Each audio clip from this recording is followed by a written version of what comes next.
Hey everybody, welcome back to the channel. It's your boy AJ. Thanks for coming through. Today we've got something very special.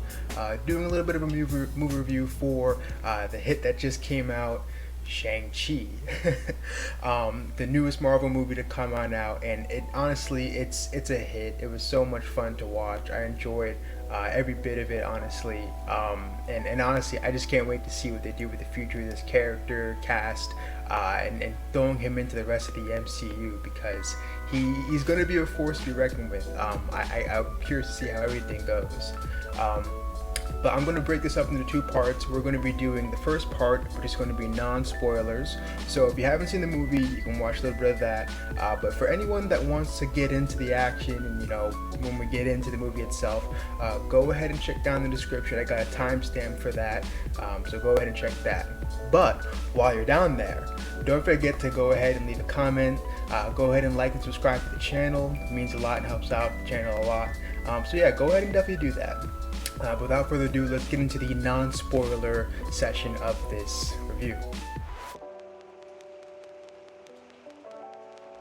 So in typical Marvel fashion, this was a very fun movie. It takes a deep dive into the character, Shang-Chi, who he is and basically what he stands for, and also in this case his family as well. So it seems like Marvel's really gotten a hand on these origin movies that they're doing nowadays. This was a great start to introducing the character into the greater MCU verse. In typical Marvel fashion, it's a fun movie. It really gives you a lot of his character, who he is, what he stands for, and in this case, it was a very family-heavy movie, and you really get to see how that impacts him and who he is as a character. The fighting and the choreography was insane in this movie. I loved a lot of it. I've heard some mixed reviews on it. Of course, it's no classic kung fu movie, but it really does take a chance to pay homage to a lot of those that have come before it. And there's a lot of callbacks to classic kung fu movies such as Kung Fu Hustle, perhaps even Enter the Dragon, and honestly a little bit of Jackie Chan to it, as I'll get into in a little bit here. But they definitely got a chance to really captivate all of that, and even show a little bit of respect. I know, non-spoiler, but in Shang-Chi's bedroom, you see a couple movie posters there, and one of them very clearly in the background is Kung Fu Hustle. So the scenery for this movie was absolutely incredible. The story takes you to a number of beautiful landscapes and areas that are rich in Chinese and Asian culture, lore, and everything alike. You're introduced to a number of mythical aspects that immerse you into a deeper world, and it really feels like a Marvel universe. They replicate our own world, but they always throw in those tidbits that make it very unlike our own. So huge shout out to the main star of this film, Simu Liu as Shang-Chi. He was awesome. A great fit for not only to be a hero character, but he's a great fit for the rest of the MCU. I can really see how he can be able to mesh in with the rest of the current Avenger crew and all of their affiliates. It's gonna be a blast. He's very likable. He's very funny.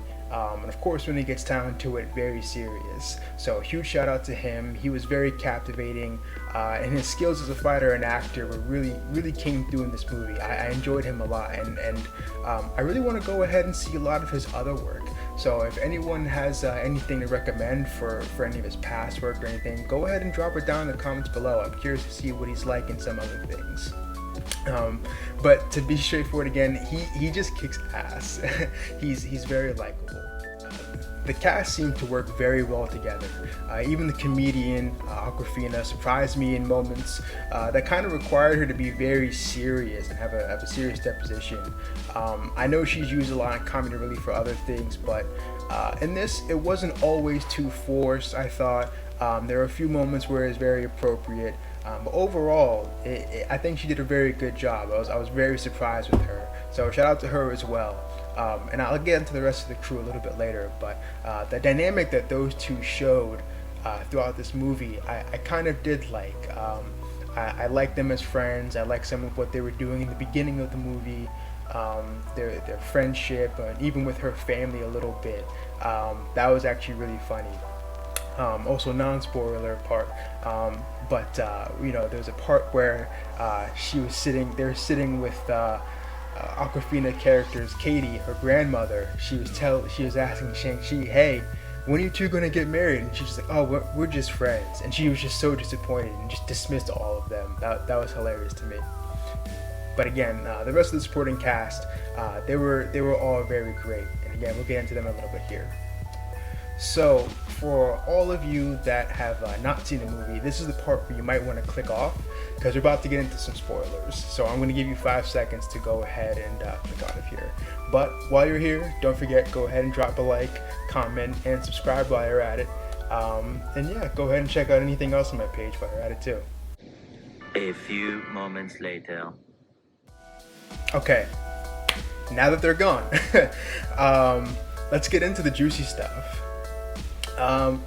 Now I'm kind of gonna skip over some parts in the movie here. I'm kind of gonna go ahead into some parts that are really important to me and mostly what I enjoyed. So we'll start from the beginning here. The movie starts with the story being narrated by a woman about honestly a villain who is the wielder of the Ten Rings and his conquest to dominate the world. It starts with the battle of him taking on an army, trying to expand his influence.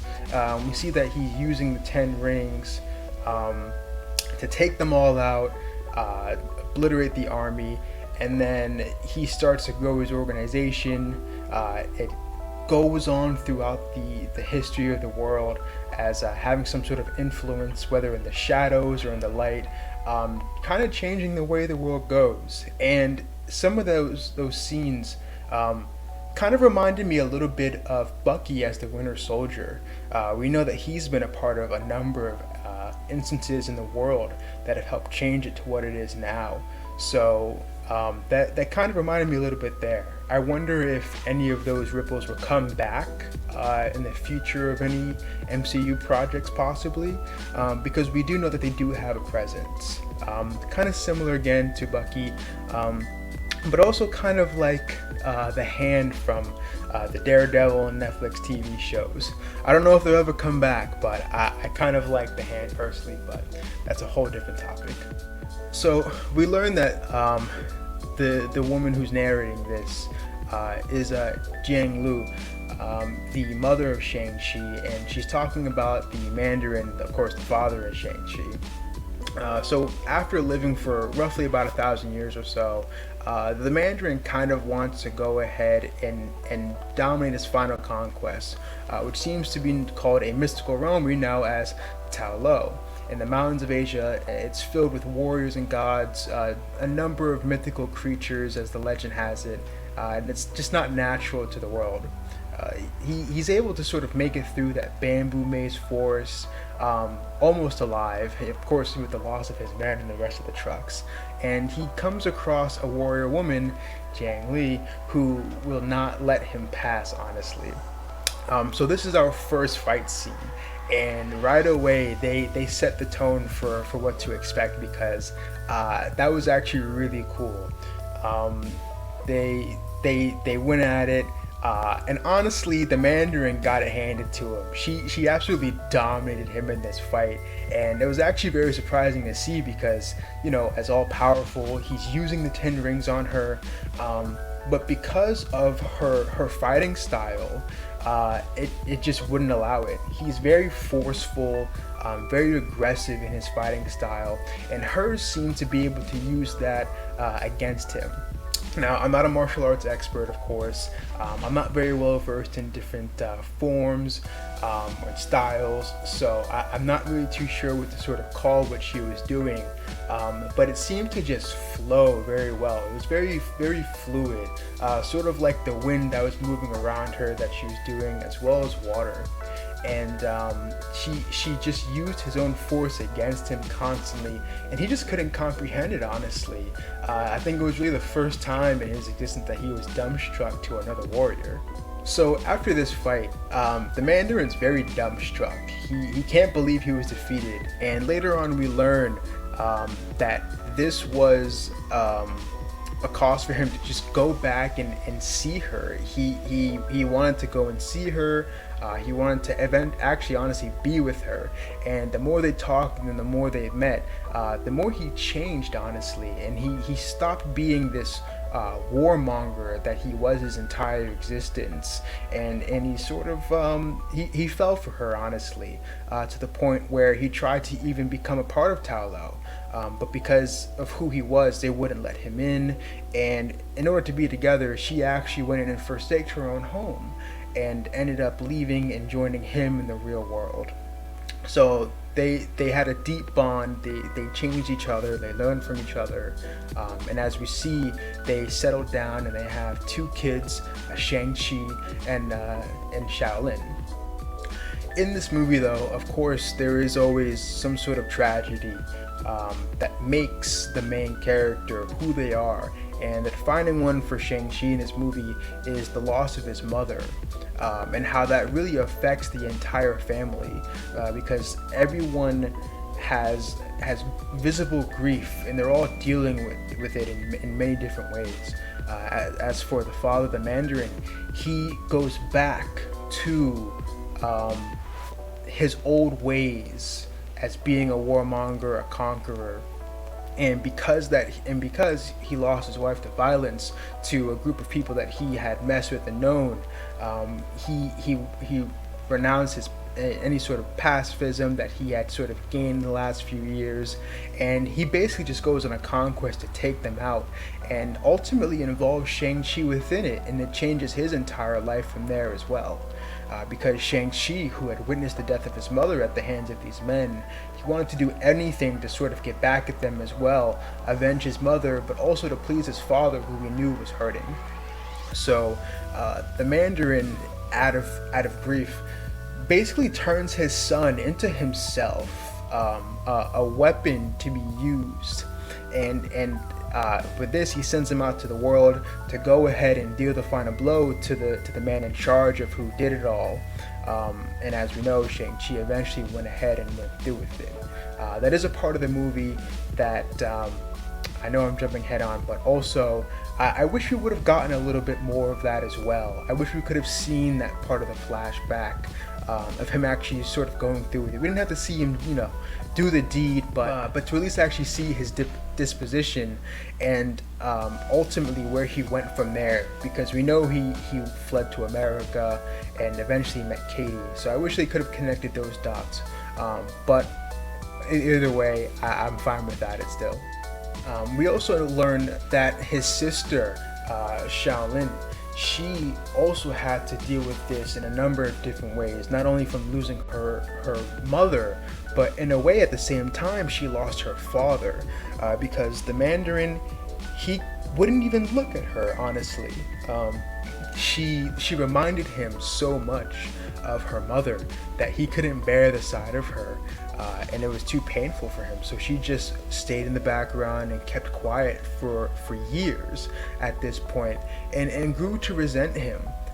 When it came time for Shang-Chi to do the deed and avenge his mother, and he leaves, he never comes back, and he ultimately leaves her alone with him for so long that she forsakes him as well, and then she runs off on her own, just leaving her entire family behind, never wanting anything to do with them again. So everyone really suffered from the loss of the mother, and it just echoes throughout the entirety of this movie. So not too far into the movie, we learn that Shang-Chi is actually being targeted by his father, who's we learn is after his pendant, and it looks like in some sort of emerald jade. I don't think we ever really learn what it really is, but that's what it looked like to me. It was a very, very beautiful pendant. And we learned that he loses it on the bus scene, and the bus scene was awesome. Shang's taking on 4 to 5 guys at once, using the environment to his advantage. He's going in and around the bus and on the outside. Even, they have a little bit of tag team. Katie's driving the bus at the same time, trying not to crash it, and they're using the bus in certain ways to make his positions and movements favorable, so he can take them all out and get everyone to safety. The choreography for the bus scene was, again, phenomenal, and that's sort of the part that reminded me a little bit of a Jackie Chan like fight scene or movie, because he's known for using props a whole lot, and how he uses, even down to using a jacket, which we saw him doing a little bit. So I kind of saw a lot of bit of that, and maybe a little bit of shout out to him. But I'm a fan of Jackie Chan movies growing up, so I really enjoyed that as well. Also, shout out to the guy who is streaming on there. I know he is a real content creator. I don't know his name, but that was actually really funny watching him in the background trying to add commentary and everything the whole time. That was actually some really good comedic genius there. Also, with seeing him fighting like that in the very beginning, it made me appreciate the flashbacks more when we saw it. We know that at a young age he was learning how to be a trained killer, and he was very proficient, he was very well off. Even in his later years, after not fighting for so long, he was still very skilled. So it was very nice being able to see him not having to go through any sort of training or learning about any new techniques or what he was capable of. He was just capable right away, and I really appreciated that as well. And also shout out to her sister Shaolin. She was a master herself, and she was self-taught just by watching everyone around her, because she wasn't allowed to participate. And after hours, she would just go and teach herself different martial arts moves, and even became a master with the kunai with the chain herself, which we see her use throughout the movie. And she's deadly with it. That was actually really cool to see.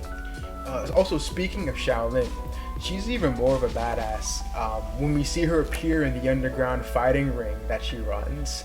Also, the fact that she runs a very lucrative underground fighting ring that has a number of people in it, honestly, whether they're fighting themselves or placing bets, but it attracts people that we see. Wong from Doctor Strange, and even the Abomination, who were in a fight themselves. Also, did anyone catch that they were rigging these fights? Wong tells the Abomination, hey, you gotta learn to pull your punches better. And they're just out there rigging fights. So is this how Wong gets the money to pay for everything? Does Doctor Strange know about this? Because if not, I'm really curious, what does Wong do in his free time when he's not trying to stop Strange from messing everything up, honestly? I need to see more of him. He's great. Also, I definitely need to go ahead and see this movie one more time, because we see that in these sort of smaller fights going around, that there were a number of people in these boxes, and in some of them they were powered up in there. So I didn't get a good chance to look and see what sort of abilities that they were using, but they were definitely using some sort of superpower, magic ability, whatever. And I'm curious if that was just an Easter egg left in there, or if that has any sort of callback or meaning to a past movie or future movie as well. One scene that I loved, and I wish we got a little more of, was the fight between Shang and the masked fighter, who seems to be his former teacher, also lieutenant of his father. They were in front of that bright neon light, and they were just going at it. The camera work for that scene was amazing, because they didn't take the shots off of them at any point in time, and it just kept going, sort of spinning around them, getting all different angles of the fight. It was very well done. So I wish we could have gotten a little more of that, because that was one of the best fight sequences I thought in the entire movie. They were really going at it the entire time. So skipping ahead here, when the Mandarin brings Shang-Chi, Shaolin, and Katie back to his home in the mountains, he starts to try to show off his fatherly side, but I was never convinced of that, honestly. Even when he tells them, he's looking for their mother, who has long since been dead. He thinks she's speaking to him. I'm like, okay, no, this guy lost it. because there's no way that any of this is justified. I'm not buying any of it at all. It never made sense. Why would the people of Tao Lo want to um, take her back and imprison her if she was also one of their protectors as well? It never made any sense. So I kind of thought he was sort of losing it and still going through all the grief still at the same time. Even though he said he had sort of gotten over some of it, I never believed any of it from jump. But one thing I did really like about that whole part was when he takes the jade pendants from his son and daughter, and he put them into the eyes of the dragon statue, and then from there a bunch of water starts leaking, and then shoots out in slow motion, and then sinks to the ground, creates an ice structure map that later we realize is the forest, the bamboo forest that leads to Tao Lo, and shows the path moving. I thought that was absolutely amazing, to sort of see that these sorts of mystical maps and other magic being displayed here, and again, it really helped to bring this into like an MCU type world, very unlike our own. But again, a very, very great visual display, and honestly, I thought it was very interesting that the two of them had these jade pendants, each half of a mystical map, and it really shows just how much the mother had planned for the children. She wanted them to eventually go and visit her home of Tao Lo, probably potentially meet her people, her aunt, because as we find out later, that they're more than welcome there as her children. But I also wonder if this was sort of a secret that she wanted them to hold on to, because this is an immense secret that if her father ever really had found out, if they had ever told him, he would have the keys to this mystical kingdom. And I'm curious, what her reasoning might have been. We can only really speculate, honestly, but I wish we had gotten a little bit more on that as well. Also, one quick part to add on that as well. When the three were in the jail, and we meet Ben Kingsley's character Trevor from Iron Man 3, that was hilarious. I thought that was a great callback, having him come in, because from those of you who have seen it, in Iron Man 3, he was pretending to be the Mandarin, of course. So we knew he was locked up, I believe by S.H.I.E.L.D., but then they broke him out just to imprison him again here in the mountains, and just to make him his court jester for life for using his name, disrespecting him. I thought it was really funny and a kind of a nice callback, because a lot of people were very upset that he was the Mandarin, but when we find out that we were getting the Mandarin in his movie, a lot of people started to speculate, oh well, maybe we'll see him again, and of course, Marvel delivers. They don't miss an opportunity like this to bring someone back. So from here, we get taken to Tao Lo, the mystical realm, and honestly, I hope it's not the only one. Some of you know, in Marvel Comics, there are multiple realms like this, where gods, warriors, and other beings reside, similar to Shang-Long from the Iron Fist TV show or comics. We know that there's a number of different worlds like this, so I wonder if we'll ever get to see any more of them, or maybe even just a reference to them, because we know they are involved in the greater in the greater Marvel Comics, but I'm curious if they'll ever get shown in the MCU. But regardless, this place was absolutely stunning. Just from the landscape, the village, the lake, to the creatures. We got to see many creatures from Asian Chinese mythology. Mountain spirits, the phoenixes, nine-tailed foxes, and the guardian lions. Anyone who's a fan of mythology definitely got a chance to enjoy. Anyone who's a fan of mythology definitely got a chance to enjoy that little bit that was there before. And also, the people of Tao Lo, they were also a nice presence. They were a group of born warriors who were so skilled. They had a very great demeanor. And honestly, I thought it was really cool that they had used dragon scales for armor and weapons, and to the point where it could even go up against something like the Ten Rings and take out these mystical demons from like another world that we'll talk about in a little bit. So the crew gets to meet the aunt of Shang-Chi and Xiaoling once they enter into Tao Lo.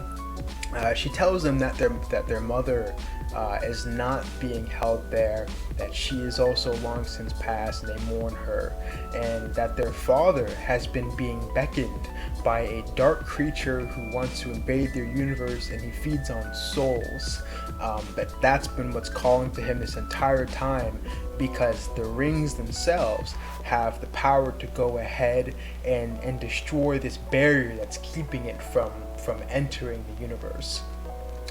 Which we'll talk about later, but makes me wonder, how does this creature know about the Ten Rings, and also what are they? But again, we'll talk about that a little bit here.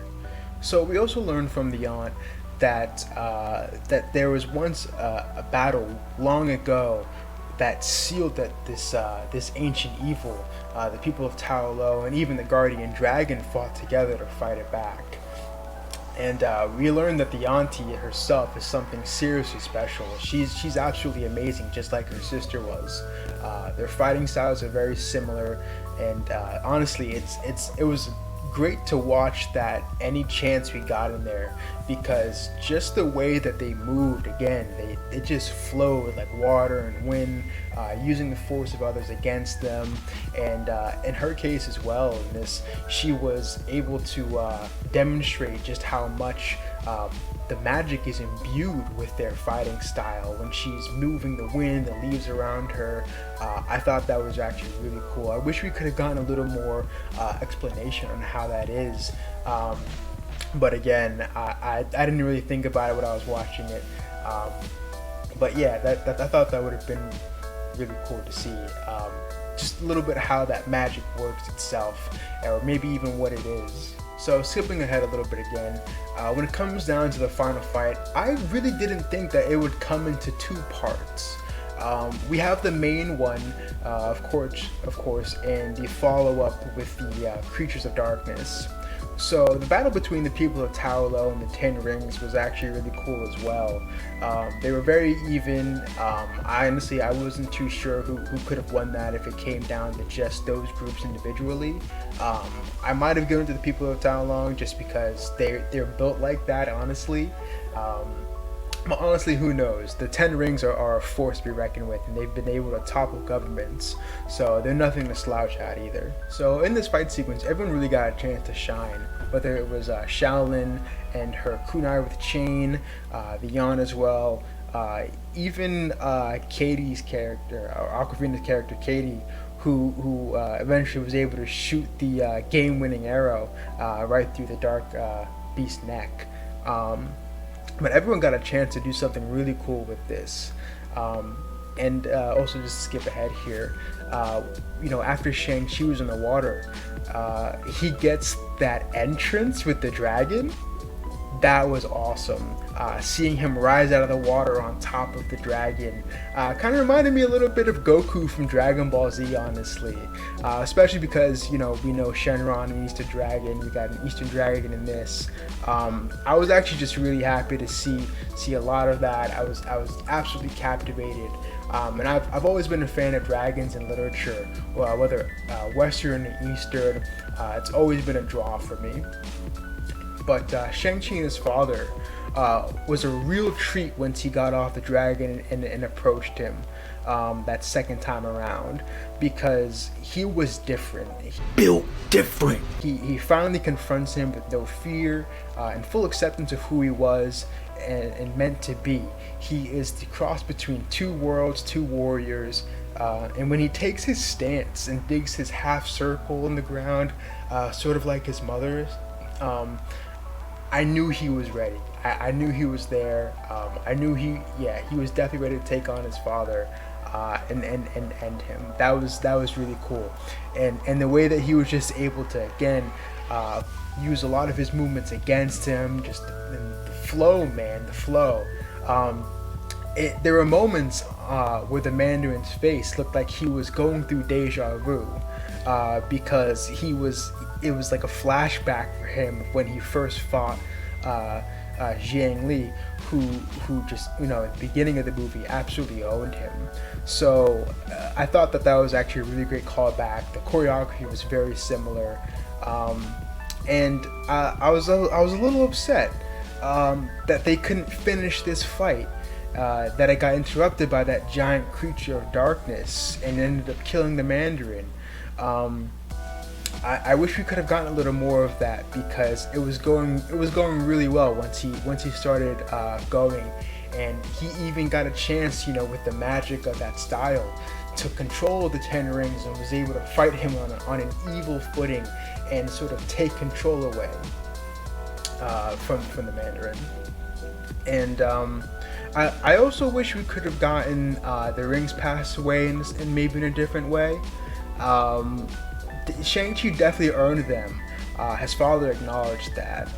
He had bested him at the very end, but I'm not too sure, really how I would have done it. But I wish, instead of just him forcing him on him before he goes, I wish we could have gotten a little bit of dialogue from them, of him really passing them on to Shang-Chi, because we know he was always meant for them. So, with the giant creature loose, we also get to see another really cool scene. It's a battle of titans.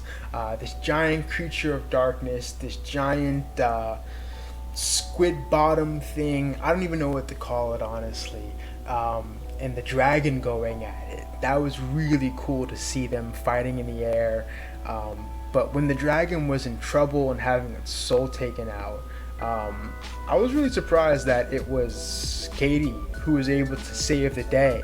I thought Shang-Chi was going to do something with the 10 rings at the last second, but she ended up shooting the arrow through its neck, creating an opportunity for everyone.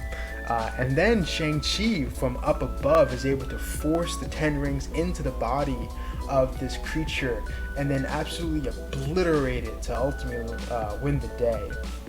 I thought that whole exchange was really cool, with them riding on the back of the dragon, to all the aerial work.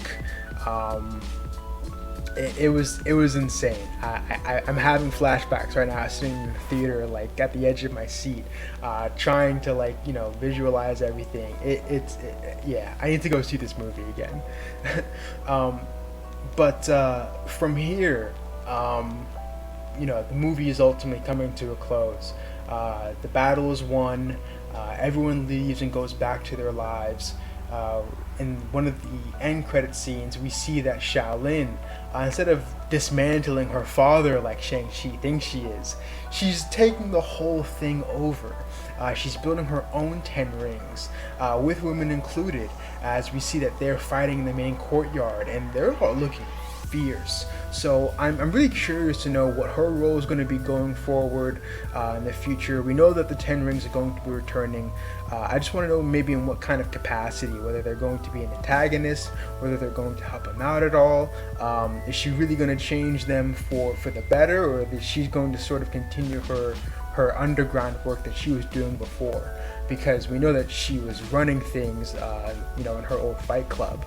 So I'm really curious to know what her future is. But I can't wait to see more Shaolin in the future. We also have Shang and Katie telling the story of basically everything that happens in the bar to their two friends. And the one friend's just like, look, I know what I said. You don't have to make up all this stuff. But in the midst of her saying that, you got the portal from the sorcerer portal kind of forming behind them, and then Wong steps through, and he's like, Shang-Chi, and he raises his hand. He's like, here, present, and then they go ahead with him, and they're sort of like, yeah, we made it. We're heroes. We're getting called upon. That was really funny, and then we learn, in the other end credit scene, once they do go through with Wong, that they're not only meeting with him, they meet with Captain Marvel and Bruce Banner, who are trying to analyze the 10 rings and try to figure out what they are. Nobody's able to figure out what they are, where they came from. The only thing that they were able to figure out is it's much older than the 1,000 years that the father had the Ten Rings. So I'm really curious, what's their origin? What are they made out of? As well as, what was this beacon that it's sending? Is this something that is connected to all of this recent introduction to the multiverse? I think it's possible. Mostly because we've been seeing a lot of this multiverse stuff coming up in Loki, Marvel's What If series. We know Doctor Strange and the Multiverse of Madness is coming up. Of course, Wong's going to have a part in that, but I'm curious how some of this is going to connect. We also, I think it might be possible because we know that the dark creature is from another universe dimension, and it knows of the Ten Rings and its power. And Tao Lo is its own sort of universe as well. So I'm very convinced that the Ten Rings are not from this universe at all. That they might have somehow transferred back into that time period long ago by some unknown means. But I can't wait to see more from that. I can't wait to see more from Shang-Chi and the Ten Rings. Yeah, I really can't wait to see the rest of this cast come about in the rest of the MCU and see more of Shang-Chi interacting with, honestly, his peers now, the rest of the Avengers. I know a lot of people are excited for him to meet Spider-Man. I think that would be a really cool exchange, especially with how we've got this Shang-Chi. He's a lot more charismatic, I would say, than his comic counterpart. But yeah, I really can't wait for a lot of that. And ultimately, this was a really great, enjoyable movie. I gotta go see it again. If you've somehow made it to the end of this video and you haven't seen Shang-Chi, you really did yourself a disservice, but go ahead and see it as soon as you can anyways, and just enjoy it for yourself, because this was a real treat. Again, Marvel is really doing their thing with these origin movies now, and anyone going forward, I have really a lot of faith in, because they've gotten a lot better at this. This is one of the best origin stories, I would say, that they've done. Up there with the first Avenger, Iron Man 1. I enjoyed the first Ant-Man, and also Doctor Strange as well. So I would say that this was a solid 3.5, 4 out of 5, maybe. Who knows? But yeah, but that's all I got from here today. Thanks so much for tuning in with me and making it through to the end. Don't forget to go ahead and comment, like, and subscribe. Definitely let me know what you thought about this movie. What are your thoughts on the Ten Rings and what they could possibly be, as well as the future of the MCU with any relation to this, or just anything at all. We've got Eternals coming out soon, Hawkeye's coming out soon. We are in no shortage of content, and Marvel's just going to keep this rolling. So I can't wait, and I'll see you guys all for the next one.